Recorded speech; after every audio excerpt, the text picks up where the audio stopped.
หมายสูงพี่น้องผู้ปันแห้งสื่อข่าวเซียนมีเดียขอทางเสียงนะครับเนาะเมื่อในก็เมียนยาในวันที่17เดือนธันวาคม2026นะครับปุ่นตาในรายการข่าวขาดตัวในเดียวดังข่าวเงาบางตึงในเกซึกลอยในดังซึกเก่ากังนะครับเนาะมาผักตอนปันพี่น้องเขากว่านะครับมีข่าวมาว่าคำว่าได้นะครับเนาะดังผ่ายทับซึกเก่ากังออนเอาจุ่มซื้อขับจังนะครับตึกซิมเอาแทงนำคำสิแหละว่าอะไรนำคำยาวเตสืบตึกเอาแทงนำตุนะครับเนาะไว้เสียซึกเก่าก้างเอเมนเตตึกเพียวเทียนเอาออกเวียงกดขายสิได้ซิมเวียงกดขายตั้งหมดยาวนั้นตับซึกเก่าก้างเอเมนเตดีออนเอาซึกขับจางอ่านดอตึกเทียนเอาสิได้ซิมเอาเวียงนำคำอันตับซึกดังเทียนเอาเขากุมกำไว้นั่นแทงเมื่อในวันที่16เดือนธันวาคม2526ในแหล่งข่าวอันยุ่มย้ำลาดไว้หนังไหนนะครับแหล่งข่าวอันยุ่มย้ำได้นั่นลาดว่าจุ่มอันซึกเก่าก้างตีออนโฮเขาซิมเอาเวียงนำคำแทงในตีมีอยู่หมอก3จุ่มในเขาตะเลียวในเปลี่ยนการปิกล้อมไว้จังไหนก้อยค่ะก้อยกาโปคำในเขาตีนุงโคซึกเก่าก้างสิแลเขามาเยาะตีมีปรังซึกกินจางจังไหนวันในเขาย้ำเหลียวซึกเก่าก้างเอเมนตีซิมเอาไลเวียงกดขายตั้งหมดยาสิแลตึกสืบหางแฮนเพียนกันเขาตึกเอาเวียงนำคำแทงเสียมกะจนซึกกินจางเขาจะตื้อผุงต้นนับปากลำสิแลตึกปล่อยหมากสะจอมเจอกิกลันกดทัดแลกิกหลานเก็บขวัญตับซึกดังเทียนเอาเขาเจือนมีไว้ในเกณฑ์นำคำและนำพักกา12ลักนั่นแหละแทงละลายตีหาวแห้งไว้อยู่นะครับนอกจากนั้นก็ตีซิลันอันมีในเกณฑ์นำคำและหมู่จีนั้นก็มีตับซึกใต้ SPP ตั้งแข็งแล้วก็สกุลเมืองปิรุจิเสซึกเก่ากลางฮอดเพียวมามีตีบานจีรันยาสิได้ตึกเตขึ้นสืบมูนากว่าแทงอยู่ในไหลหูจอมมีหนังในนะครับนอกจากนั้นแหล่งข่าวยังหลัดป้าแทงว่าป้อซึกเก่าก้างเขาซิมไรเวียงนำคำยาวบ่ได้ซึ่งเขาได้สืบรถตึกซิมเอานำตู้แทงนะครับในวันที่16เดือนธันวาคมในขยามกลาง6:35นั้นซึกเก่าก้างเอ็มเอ็นดีรถตึกซึกต่างเทียนเอาตีวัน12ลักนาสิเวียงนำคำหาวแห้งไว้สิแล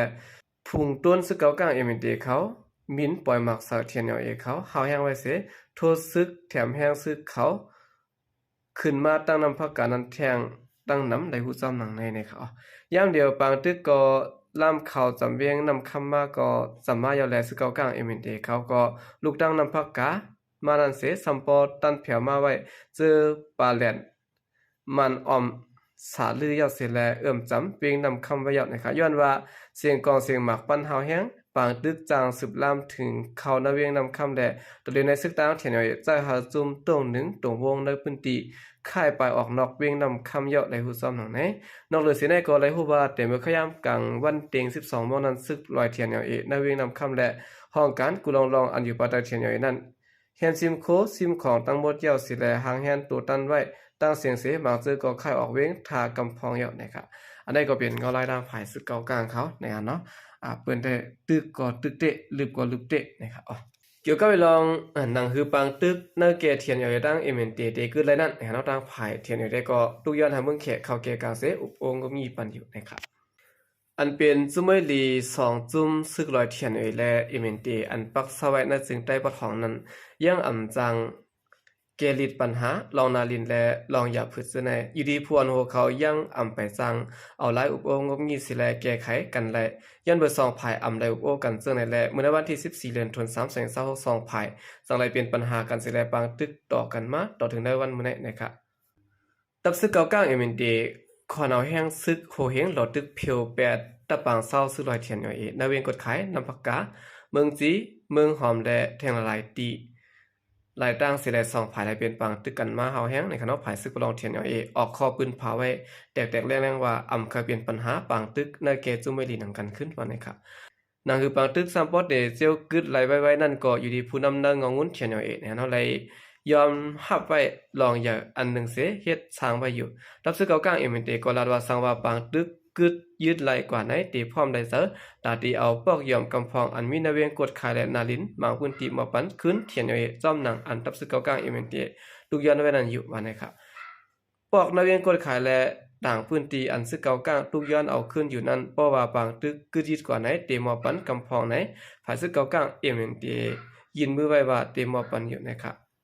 พวกนาเวียงกดขายและต่างพื้นที่อันซึกเก่ากลางลูกย้อนเอาขึ้นอยู่นั่นเพราะว่าบางตึกกึดยืดกว่าไหนเตมาปันกำพองไหนภายซึกเก่ากลางเอเมนเตยินมือไว้ว่าเตมาปันอยู่ในคณะหนังหือบางตึกนาเกจุไม่ลีอันเปลี่ยนอยู่ไว้ เดียมเยอะมาแทงนั้นเฮาแล้วไล่กัดเย็นเสียแหละแก้ไขกว่าในนั้นยืดังไผ่ทับซื้อลอยเทียนได้ทุกย้อนถึงลงปองซึ่งเมืองเขได้ลุ่มไผ่เลียนลิ้นแขเขาแก่กลางขับคืนปั้นนะครับอันนี้ก็เป็นปัญหาในเกซึกเก่ากลางตั้งซื้อลอยเทียนเนี่ยเนาะก่อนปุ่นมาในซื้อลอยเทียนเขาในที่ได้ว่าแม่นแห่นก็เป็นไรเนี่ยเนาะดังไผ่ซึกเก่ากลางเขาตึกยื้อสั่งสอนจุ่มซื้อลอยเทียนเขาก็จางเป็นไรอยู่นะครับในปางตึงในคณะตั้งผายซึกเก่ากลางMND ปวดเปียดจอมปิวตังกูปืนตินะครับอันจุ่มไม่ดี3จุ่มกุมกำไว้กูตีกูตังตีงับพี่น้องเจ้าคือตังนับโผปากก็มันนะครับตับซึกหลักแข่งตับซึกปุดปล่อยซึกสัตตังเทียนอย่างได้ดังตับซึกเก่ากลางMND 3จุ่มในโฮมกันซิมกุมกำปืนเตียนเขากุมกำไว้กูปืนติตังหมดนั้นตับซึกเก่ากลางไล่ปวดจอมปิวตังออกแบบยาเสียแหละตีงับปะตังก้นนับโผปากไหนซึกเขาตังเขาออกไว้หนังไหนในวันที่14และในวันที่15เดือนธันวาคมเขาย้ำ2มองนั้นอยู่ที่ซึกเก่ากลางไล่ปวดจอมปิวตังลงหลายตีกำนำเสียแหละตีปะกินซันเจาะนะเนาะ105ลักแลโคนำปอเจอในเสติญญาปากวนเมืองเจ้าคือตั้งนำเจออันก้องสารกันตั้งซึ่งลอยเทียนเขาซื้อในนะครับเขาซื้อในเฮ็ดสังแต่อำโหค่ะอันเขาเฮ็ดในเขาก็อำจังดัดสังซ้อมเขาปดจอมปิวตั้งอันปักไว้จอมปิวจุ่มอ้วยลีนั้นลงตั้งหมดเสียมกะติญญาปากวนวันต่างกว่าตั้งนำเขาเรียบตีทางว่าเกี่ยวข้องจอมซึกต่างเขาในอยู่โยวันไหนค่ะซึกเก่ากลางในไหลดึกหรือเปียดตับซึกลอยเทียนอย่างนักเรียนกดขายยาวเสียมกะเจือนมีจำเสียนตั้งลงกดขายหมู่เจตั้งเสียงเสเข้ากว่าเนวันตั้งเจือนมีจอมเสียนตั้งนั้นสิได้ปันพังว่าอย่าไปกับสืบเกี่ยวข้องกับนังตับซึกตั้งเทียนอย่างล่าเนี่ยค่ะบางตึกอันเปลี่ยนอยู่ย่ำอยู่ในก็มีเงาไล่แต่ได้ยินสังสิได้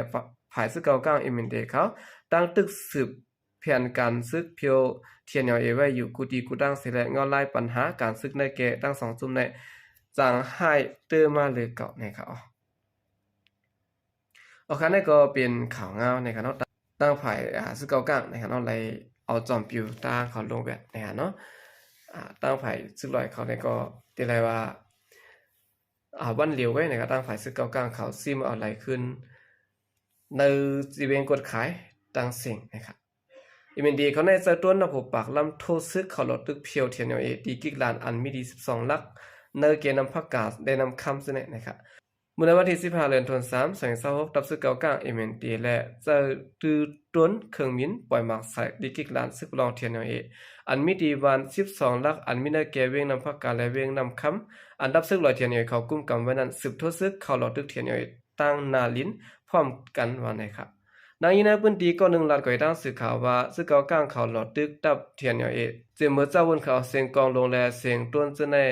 ซัมปอปันกว่าเซงค่ะเมื่อเดียวก็เขาตึกยื้อกันอยู่ค่ะต้นเขาปล่อยหมากเสือตีหิมกิกลานเทียนตีหิมตี12ลักนั้นเสียแลกวนซึกเก่ากลางเขามาหลอดตึกแทงภายหนึ่งเฮ็ดนั้นเขาเสือป้าวันเจอหิมหอมซะนั้นค่ะอันนี้เกี่ยวกับนำพักการและนำข้ามตีวัน12ลักและ13ลักนั้นมีผุงต้นเทียน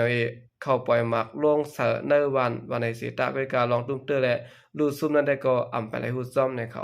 เดี๋ยวในวันที่14เดือนธันวาคมนั่นก็ซึกเก่ากลางMNDเอาอย่างแห่งซึกนับโพเฮงเสียได้เขาหลอดดึกตะปังเศร้าเทียนละลายอองติเมื่อหนังได้เวียงกดขายมันเปียงเมืองยุ105ลักหมู่เจ